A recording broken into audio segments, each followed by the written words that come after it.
दर्शकों का स्वागत है। चर्चा कर रहे हैं असी इस वेले पंजाब दे विच ऑड ईवन फार्मूला जिहड़ा है वो सरकार वालों लागू किया गया है, पर दुकानदार इस फार्मूले नूं नहीं मान रहे। उन्हां दे अपने तर्क ने विरोध जता रहे हैं। सरकार का इक्को ही तर्क है कि कोरोना की महामारी जिस तरीके नाल पंजाब च फैल रही है उसनूं रोकण दे लई ये कदम चुके गए हैं, पर दुकानदार इस दे नाल एग्री नहीं या इस दे नाल जिहड़े है जो ये फार्मूला है इसनूं अपनाउण नूं तैयार नहीं ने। साडे नाल कैप्टन संदीप संधू जुड़ गए ने, पोलीटिकल एडवाइजर ने, मुख्यमंत्री दे सियासी सलाहकार ने। संधू साहब बहुत बहुत स्वागत है। साडे नाल दो मेहमान जुड़े हुए ने जिहड़े इंडस्ट्री नाल ताल्लुक रखते हैं लुधियाना तो और व्यापार मंडल नाल ताल्लुक रखते हैं मोहाली तो। अमन अरोड़ा भी साडे नाल जुड़े हुए ने आम आदमी पार्टी तो। पहला ये गलबात हो रही सी कि जो फार्मूला सरकार ने अपनाया है ये तर्क बेशक सही है कि इस वेले महामारी नूं रोकण दे लई जो सख्त कदम चुकने पे चुके जान, पर जिहड़ा व्यापार पहला ही लक टुट चुक्या है ऑड ईवन फार्मूले की जिवें गल हो रही है कि 2 दिन तो पहला ही लॉकडाउन है, फिर जे उहदे च भी जिहड़े 5 दिन बचे उन्हां च जे 1-2 दिन या 3 दिन मिलणगे तो फिर किवें चलेगा? ये पूरा साइकिल जुड़िया होया और इस तरीके नाल होर लोकां दी कमर टुट जाएगी। ये इतराज ने जिहड़े व्यापार मंडल दे ने या इंडस्ट्रीलिस्ट ने उन्हां दे। ਪਹਿਲਾਂ ਤਾਂ ਜੀ ਸਾਰਿਆਂ ਨੂੰ ਸਤਿ ਸ਼੍ਰੀ ਅਕਾਲ।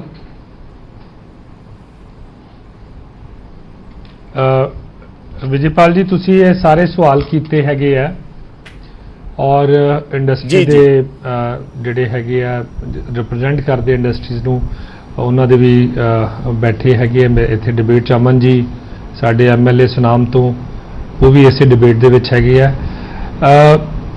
बेसिक गल देखने वाली विजयपाल जी है कि आ जिहड़ा महीना है या जिहड़े अगले कुछ 3 हफ्ते हैगे है जो माहरां दी कमेटी बनी हुई है पंजाब दी जिहड़े डॉक्टर तलवार जिन्हों हैड कर रहे हैं और जिन्हां दी लगातार गलबात होंदी रहिंदी है पंजाब दे मुख मंत्री कैप्टन अमरिंदर सिंह जी नाल भी लगातार हैल्थ डिपार्टमेंट भी इस एक्सपर्ट कमेटी दे नाल इन टच रहिंदी है।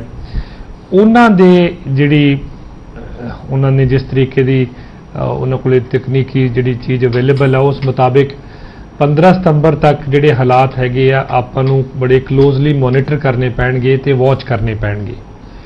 जिहड़े अज सैंपलिंग जी आपां अज तो कुछ दिन पहला 12-13 हज़ार पर डे करते सी पंजाब विच ओह हुण 20 हज़ार का अंकड़ा टप गई हैगी है। और जिहड़ियां साडीआं मेन इंडस्ट्रीयल सिटीज़ हैगियां जां वर्ल्ड पुरानियां शहर हैगे आ पटियाला, जलंधर, लुधियाना, अमृतसर, इत्थे क्योंकि जी पॉपूलेशन है कंसोलीडेटेड है, ज़्यादा कंपैक्ट तरीके नाल रहिंदी है, इत्थे जी बीमारी की जी मार हैगी है या पहुँच हैगी है वो साडे जिहड़े रूरल एरियाज़ हैगे आ उस नालों कतई ज़्यादा हैगी है। सो जिहड़े पिछे 21 या 22 तरीक नूं जदों मुख मंत्री साहब की एक्सपर्ट कमेटी नाल मीटिंग हुई तो उन्हां तो जो उन्हां दे विचार सुने गए जां उन्हां दी एडवाइस जां सजैशन आए उन्हां नूं मुख रखदे होया 31 तरीक तक इस किस्म के फैसले लिते गए हैगे जी।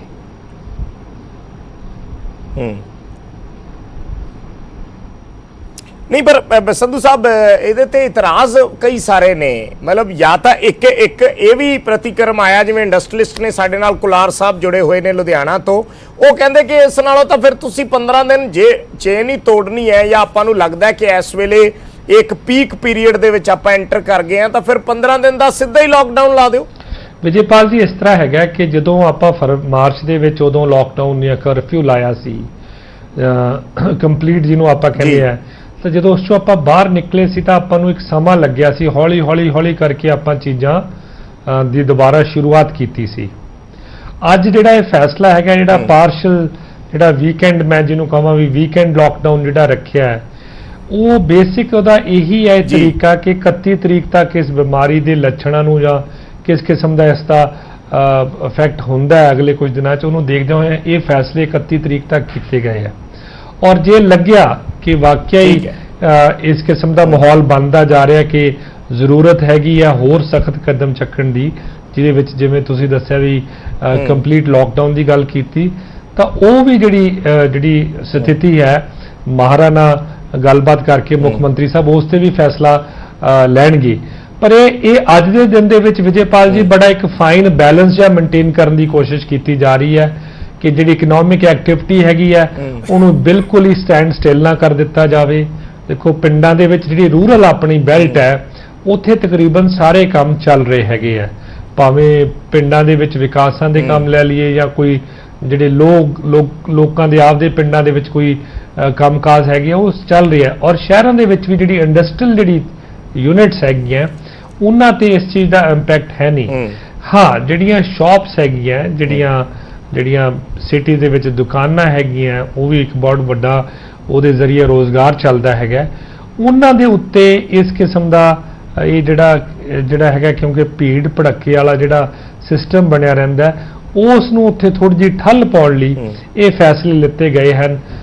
ਇੱਕ ਦਿਨ ਇੱਕ ਹਿੱਸਾ ਸ਼ਹਿਰ ਦਾ ਖੁੱਲੇ ਜਾਂ ਜਿਹੜੀ ਗੱਲਬਾਤ ਹੋ ਰਹੀ ਸੀ ਸੰਧੂ ਸਾਹਿਬ, ਉਸ 'ਚ ਇੱਕ ਇਤਰਾਜ਼ ਇਹ ਵੀ ਉੱਠਿਆ ਸੀਗਾ ਕਿ ਇਹਦੇ 'ਚ ਕਿਤੇ ਨਾ ਕਿਤੇ pick and choose the policy ਹੋ ਰਹੀ ਹੈ ਕਿ ਚਾਹੇ ਤੁਸੀਂ ਆਦੇਸ਼ ਕਰਤੇ ਨੇ, ਸ਼ਰਾਬ ਦੇ ਠੇਕੇ ਵਾਲੇ ਮੰਨਦੇ ਨਹੀਂ ਇਹਨਾਂ ਆਦੇਸ਼ਾਂ ਨੂੰ, ਉਹਨਾਂ ਤੇ ਅਸਰ ਨਹੀਂ ਹੋ ਰਿਹਾ, ਤੇ ਫਿਰ ਦੁਕਾਨਦਾਰ ਕਹਿੰਦੇ ਨੇ ਕਿ ਸਾਨੂੰ ਇਕੱਲਿਆਂ ਨੂੰ ਕਿਉਂ ਰਗੜਿਆ ਜਾ ਰਿਹਾ। ਵਿਜੇਪਾਲ ਜੀ, ਜਿਹੜੀ ਜਾਂ ਤੇ ਸਖਤੀ ਸਾਰਿਆਂ ਲਈ ਹੋਵੇ। ਮੈਂ ਬਿਲਕੁਲ ਸਹਿਮਤ ਹਾਂ ਜੀ, ਕਿਉਂਕਿ ਜਦੋਂ ਇੱਕ ਫੈਸਲਾ ਲੈ ਲਿੱਤਾ ਗਿਆ ਹੈਗਾ, ਪੰਜਾਬ ਦੇ ਮੁੱਖ ਮੰਤਰੀ ਸਾਹਿਬ ਨੇ ਉਹ ਫੈਸਲਾ ਸਾਰੀ ਸਟੇਟ ਨੂੰ ਅਨਾਉਂਸ ਕਰ ਦਿੱਤਾ ਹੈਗਾ, ਜੇ ਭਾਵੇਂ ਉਹਦੇ ਵਿੱਚ ਠੇਕੇ ਹੈਗੇ ਆ ਜਾਂ ਕੋਈ ਹੋਰ ਹੈਗਾ, ਜੇ 6:30 ਵਜੇ ਦਾ ਟਾਈਮ ਦੇ ਦਿੱਤਾ ਗਿਆ ਹੈਗਾ ਬੰਦ ਹੋਣ ਦਾ, ਉਹਨਾਂ ਨੂੰ ਬੰਦ ਕਰਨਾ ਜ਼ਰੂਰੀ ਹੈ।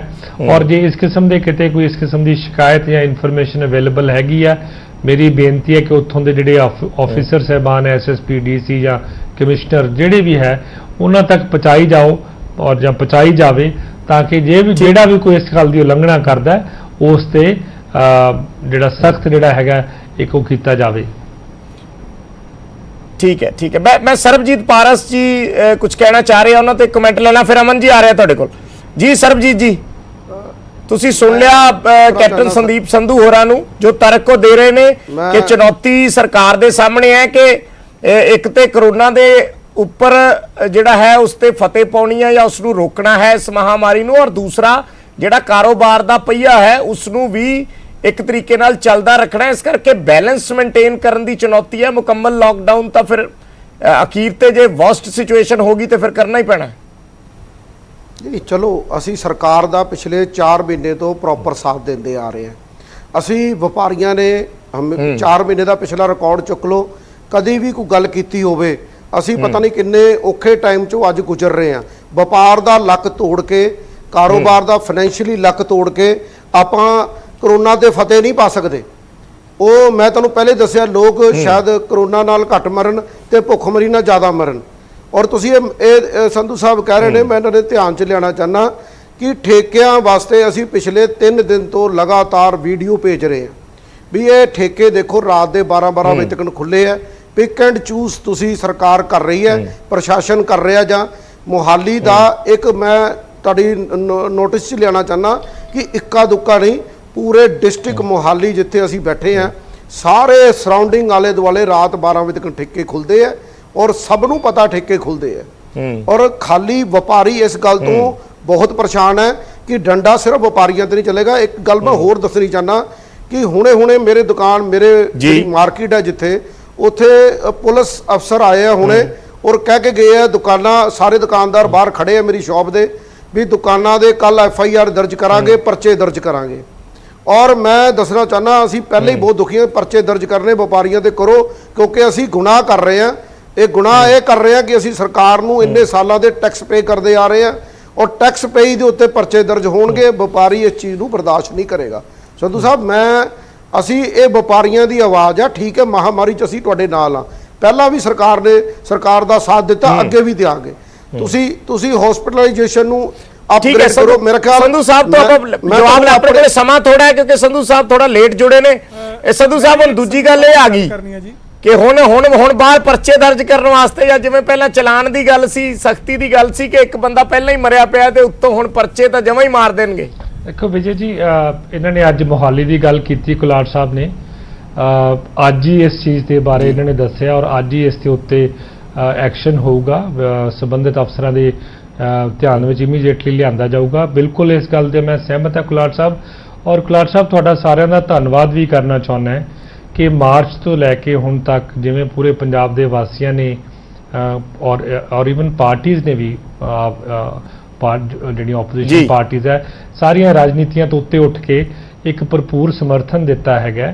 ਔਰ ਉਸ ਸਮਰਥਨ ਦਾ ਜਿਹੜਾ ਕਾਰਨ ਹੈਗਾ ਕਿ ਆਪਾਂ ਪੰਜਾਬ ਦੇ ਵਿੱਚ ਅੱਜ ਇਹ ਜਿਹੜੀ ਲੜਾਈ ਹੈਗੀ ਹੈ ਔਰ ਜਿਹੜਾ ਆਪਣਾ ਜਿਹੜਾ ਮਿਸ਼ਨ ਫਤਿਹ ਹੈ ਉਸ ਦੇ ਵੱਲ ਬੜੇ ਤੇਜ਼ੀ ਨਾਲ ਵਧ ਰਹੇ ਹੈਗੇ ਆ ਜਿਹੜੇ 3 ਹਫ਼ਤੇ ਹੈਗੇ ਆ ਇਹ ਜ਼ਰੂਰ ਆਪਾਂ ਨੂੰ ਇੱਕ ਧਿਆਨ ਰੱਖਣਾ ਪੈਣਾ ਕਿਉਂਕਿ ਇਹ ਪੀਕ ਟਾਈਮ ਕਿਹਾ ਜਾ ਰਿਹਾ ਉਸ ਤੋਂ ਬਾਅਦ ਗ੍ਰਾਫ ਜਿਹੜੇ ਹੈਗੇ ਥੱਲੇ ਆਉਣਗੇ। ਵਿਜੇ ਜੀ ਇੱਕ ਮੈਂ ਥੋੜੀ ਜਿਹੀ ਹੋਰ ਬੇਨਤੀ ਕਰਦਾ ਪਰਚਿਆਂ ਦੀ ਇਹਨਾਂ ਨੇ ਗੱਲ ਕੀਤੀ ਇਹ ਵੀ ਗੱਲ ਕਿਉਂਕਿ ਇਹਨਾਂ ਨੇ ਹੁਣੇ ਲਿਆਂਦੀ ਹੈ ਧਿਆਨ 'ਚ ਦੇਖੋ ਸਰਕਾਰ ਕਦੇ ਨਹੀਂ ਚਾਹੂਗੀ ਬਿਲਕੁਲ ਵੀ ਨਹੀਂ ਚਾਹੂਗੀ ਕਿ ਜਿਹੜੇ ਸਾਡੇ ਦੁਕਾਨਦਾਰ ਭਰਾ ਹੈ ਜਾਂ ਕਿਹੜੀ ਵੀ ਮਾਰਕੀਟ ਹੈਗੀ ਹੈ। ਮੈਂ ਕੁਲਾਰ ਸਾਹਿਬ ਨੂੰ ਜਦੋਂ ਆਪਣੀ ਆ ਖਤਮ ਹੁੰਦੀ ਹੈ ਡਿਬੇਟ ਮੈਂ ਫੋਨ ਕਰਕੇ ਵੀ ਪੁੱਛ ਲਾਂਗਾ ਜਿੱਥੇ ਵੀ ਕੋਈ ਇਸ਼ੂ ਹੈਗਾ ਇਸ ਨੂੰ ਤਰੀਕੇ ਨਾਲ ਰਿਜ਼ੋਲਵ ਕਰਾਂਗੇ ਇਸ ਕਿਸਮ ਦੀ ਗੱਲ ਦਾ ਉਹ ਬਿਲਕੁਲ ਫਿਕਰ ਨਾ ਕਰਨ। ਅਮਨ ਅਰੋੜਾ ਜੀ ਤੁਸੀਂ ਕਾਫੀ ਦੇਰ ਤੋਂ ਹੱਥ ਉਠਾ ਰਹੇ ਸੀ ਕਿ ਕੁਝ ਕਹਿਣਾ ਚਾਹ ਰਹੇ ਹੋ ਪਰ ਨਾਲ ਦੀ ਨਾਲ ਮੈਂ ਇਸ 'ਚ ਵੀ ਐਡ ਆਨ ਕਰਨਾ ਚਾਹੁੰਦਾ ਵੀ ਹੁਣ ਜਿਵੇਂ ਕੈਪਟਨ ਸੰਦੀਪ ਸੰਧੂ ਹੋਰਾਂ ਨੇ ਕਿਹਾ ਕਿ ਜਿਹੜੀਆਂ ਆਪੋਜੀਸ਼ਨ ਪਾਰਟੀਆਂ ਵੀ ਨੇ ਪੋਲੀਟੀਕਲ ਲੀਡਰ ਨੇ ਆਗੂ ਨੇ ਉਹਨਾਂ ਦੇ ਵੀ ਸਹਿਯੋਗ ਦੀ ਜ਼ਰੂਰਤ ਹੈ ਕਿਉਂਕਿ ਅਸੀਂ ਪੀਕ ਟਾਈਮ 'ਚ ਐਂਟਰ ਕਰ ਗਏ ਹਾਂ। ਸੋ ਹੁਣ ਕਿਵੇਂ ਨਿਪਟਿਆ ਜਾਣਾ ਇਸ ਚੀਜ਼ ਦੇ ਨਾਲ ਇਹ ਜ਼ਿਆਦਾ ਅਹਿਮ ਹੋ ਜਾਂਦਾ ਹੈ। ਕੁਲਾਰ ਸਾਹਿਬ ਆ ਰਹੇ ਆ ਤੁਹਾਡੇ ਕੋਲ। ਬਰਾੜ ਸਾਹਿਬ ਅਸੀਂ ਤਾਂ ਹਮੇਸ਼ਾ ਦੇਖੋ ਬਰਾੜ ਸਾਹਿਬ ਅਸੀਂ ਤਾਂ ਸੰਦੀਪ ਸੰਧੂ ਜੀ ਮੇਰੇ ਵੱਡੇ ਭਰਾ ਨੇ ਮੈਂ ਬਹੁਤ ਸਤਿਕਾਰ ਕਰਦਾ ਇਹਨਾਂ ਦਾ। ਅਸੀਂ ਤਾਂ ਹਮੇਸ਼ਾ ਆਮ ਆਦਮੀ ਪਾਰਟੀ ਹਮੇਸ਼ਾ ਸਰਕਾਰ ਦੀ ਜਿੱਥੇ ਲੱਗਦਾ ਕਿ ਪੋਜ਼ਿਟਿਵ ਤਰੀਕੇ ਨਾਲ ਚੱਲ ਰਹੀ ਹੈ ਅਸੀਂ ਹਮੇਸ਼ਾ ਇਹਨਾਂ ਦੀ ਮਦਦ ਪਹਿਲਾਂ ਵੀ ਕਰਦੇ ਰਹੇ ਤੇ ਹੁਣ ਵੀ ਕਰਨ ਨੂੰ ਤਿਆਰ। ਪਰ ਸਵਾਲ ਇਹ ਹੈ ਕਿ ਸਰਕਾਰ ਨੂੰ ਜਾਬ ਦੇ ਗਿਰੇਬਾਨ ਦੇ ਵਿੱਚ ਵੀ ਝਾਕ ਕੇ ਦੇਖਣਾ ਪਏਗਾ। ਮੇਰੇ ਵੱਡੇ ਵੀ ਸੰਦੀਪ ਸੰਧੂ ਜੀ ਨੇ ਗੱਲ ਕੀਤੀ ਕਿ ਮਿਸ਼ਨ ਫਤਿਹ ਜਿਹੜੇ ਉਹ ਤੇਜ਼ੀ ਨਾਲ ਵੱਧ ਰਿਹਾ ਮੈਂ ਸਮਝਦਾ ਮੈਂ ਕਹਿਣਾ ਨਹੀਂ ਚਾਹੁੰਦਾ ਸੀਗਾ ਪਰ ਬੁਰੀ ਤਰ੍ਹਾਂ ਮਿਸ਼ਨ ਫਤਿਹ ਜਿਹੜਾ ਉਹ ਫਲॉप ਹੁੰਦਾ ਜਾ ਰਿਹਾ ਹੈ। ਉਹ ਕਿਉਂ ਉਹਦੇ ਕੁਝ ਰੀਜ਼ਨਸ ਨੇ ਮੈਂ ਤੁਹਾਨੂੰ ਕੁਝ ਫੈਕਟਸ ਦਿੰਨਾ। ਦੇਖੋ ਪਹਿਲਾਂ ਜਦੋਂ ਕਰੋਨਾ ਹੋਇਆ 3 ਮਹੀਨੇ ਬਿਲਕੁਲ ਕੰਪਲੀਟ ਇੱਥੇ ਕਰਫਿਊ ਸੀਗਾ ਬਾਕੀ ਸਾਰੇ ਮੁਲਕ ਦੇ ਵਿੱਚ ਲਾਕਡਾਊਨ ਸੀਗਾ। ਲੋਕਾਂ ਨੇ ਇਸ ਕਰਕੇ ਸਾਥ ਦਿੱਤਾ ਇੰਡਸਟਰੀ ਇਸ ਕਰਕੇ ਸਾਥ ਦਿੱਤਾ ਤਾਂ ਕਿ ਜਿਹੜਾ ਹੈਲਥ ਕੇਅਰ ਸਿਸਟਮ ਹੈ ਉਹਨੂੰ ਆਪਾਂ ਥੋੜਾ ਆਪਦੇ ਪੈਰਾਂ ਸਿਰ ਕਰ ਲਈਏ ਤਾਂ ਕਿ ਇਸ ਮਹਾਮਾਰੀ ਦੇ ਨਾਲ ਕਿਉਂਕਿ ਇਹ ਤਾਂ 5 ਮਹੀਨੇ ਪਹਿਲੇ ਪ੍ਰੈਡਿਕਟ ਕਰਤਾ ਸੀ ਕੈਪਟਨ ਸਾਹਿਬ ਨੇ ਕਿ 87% ਲੋਕਾਂ ਨੂੰ ਕਰੋਨਾ ਹੋਣਾ ਉਹਦੇ ਲਈ ਹੈਲਥ ਕੇਅਰ ਸਿਸਟਮ ਨੂੰ ਮਜ਼ਬੂਤ ਕਰਨਾ ਜ਼ਰੂਰੀ ਸੀਗਾ। ਪਰ ਅੱਜ ਜੋ ਫੈਕਟਸ ਨੇ ਮੈਂ ਤੁਹਾਨੂੰ ਉਹ ਕੁਝ ਦੱਸਣਾ ਚਾਹੂੰਗਾ। ਹੁਣ ਮੇਰੇ ਤੋਂ ਪਹਿਲਾਂ ਸੰਦੀਪ ਸੰਧੂ ਜੀ ਨੇ ਗੱਲ ਕੀਤੀ ਕਿ ਅੰਮ੍ਰਿਤਸਰ ਲੁਧਿਆਣਾ ਜਲੰਧਰ ਜਿਹੜੇ ਸ਼ਹਿਰ ਨੇ ਮੁਹਾਲੀ ਉੱਥੇ ਸੰਘਣੀ ਆਬਾਦੀ ਹੈ ਤੇ ਇਸ ਕਰਕੇ ਉੱਥੇ ਕੇਸਿਸ ਨੇ ਜਿਹੜੇ ਵੱਧ ਰਹੇ ਨੇ। ਬਰਾੜ ਸਾਹਿਬ ਗੱਲ ਇਹ ਹੈ ਕਿ ਪੰਜਾਬ ਦੀ ਜਿਹੜੀ ਡੈਂਸਿਟੀ ਆਫ ਪੋਪੂਲੇਸ਼ਨ ਹੈ ਉਹ ਪਰ ਸਕੁਆਇਰ ਕਿਲੋਮੀਟਰ 550 ਬੰਦਾ ਰਹਿੰਦਾ 1 ਸਕੁਆਇਰ ਕਿਲੋਮੀਟਰ ਦੇ ਵਿੱਚ। ਦਿੱਲੀ ਦੇ ਵਿੱਚ 11,500 ਬੰਦਾ ਰਹਿੰਦਾ ਜਿਹੜੀ ਕਿ ਆਪਣੇ ਆਪ ਦੇ ਵਿੱਚ ਇੱਕ ਮੈਟਰੋਪੋਲੀਟਨ ਸਿਟੀ ਹੈ। 11,500 ਬੰਦਾ 1 ਸਕੁਆਇਰ ਕਿਲੋਮੀਟਰ ਯਾਨੀ ਕਿ 21 ਗੁਣੇ ਜ਼ਿਆਦਾ ਰਹਿੰਦਾ ਹੈ। ਤੇ ਹੁਣ ਉੱਥੇ ਹਾਲਾਤ ਕੀ ਨੇ ਮੈਂ ਤੁਹਾਨੂੰ ਫਿਗਰ ਦੱਸ ਰਿਹਾ ਕੱਲ ਦੀਆਂ ਜਸਟ 1 ਮਿੰਟ ਦਿਓ ਮੈਨੂੰ।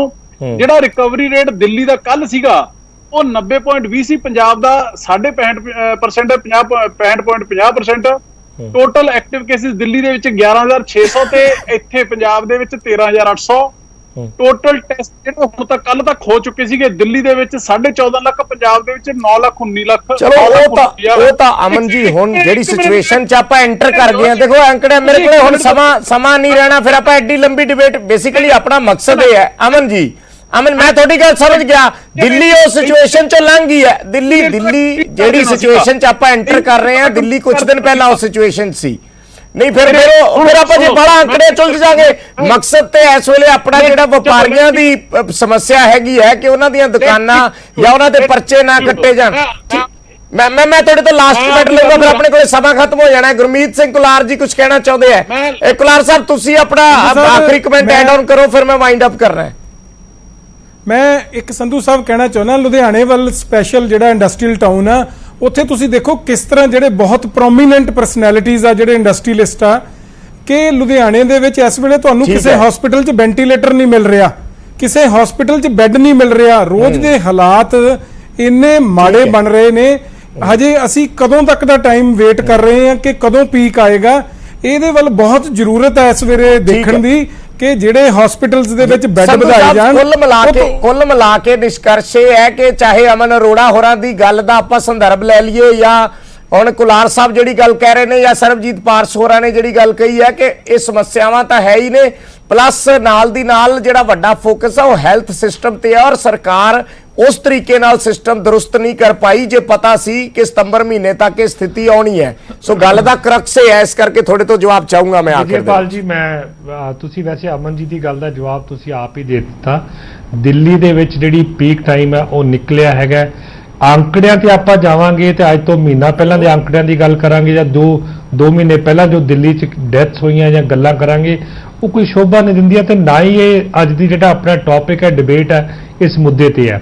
ਪਰ ਤੁਸੀਂ ਇੱਕ ਹੈਲਥ ਡਿਪਾਰਟਮੈਂਟ ਨੂੰ ਲੈ ਕੇ ਦਿੱਤਾ। ਮੈਂ ਇੱਕ ਸ਼ਹਿਰ ਦਾ ਤੁਹਾਨੂੰ ਅੰਕੜਾ ਦਿੰਨਾ ਅੱਜ ਤੋਂ 1 ਮਹੀਨਾ ਪਹਿਲਾਂ ਲੁਧਿਆਣਾ ਸ਼ਹਿਰ ਦੇ ਵਿੱਚ ਤਕਰੀਬਨ 800 ਤੋਂ 1200 ਦੇ ਵਿੱਚ ਰੋਜ਼ ਦੇ ਰੋਜ਼ਾਨਾ ਟੈਸਟ ਹੁੰਦੇ ਸੀ। ਅੱਜ ਉੱਥੇ ਜਿਹੜੇ ਟੈਸਟ ਹੈ ਤਕਰੀਬਨ 5000 ਦੇ ਆਸ-ਪਾਸ ਪਹੁੰਚ ਗਏ ਹੈ।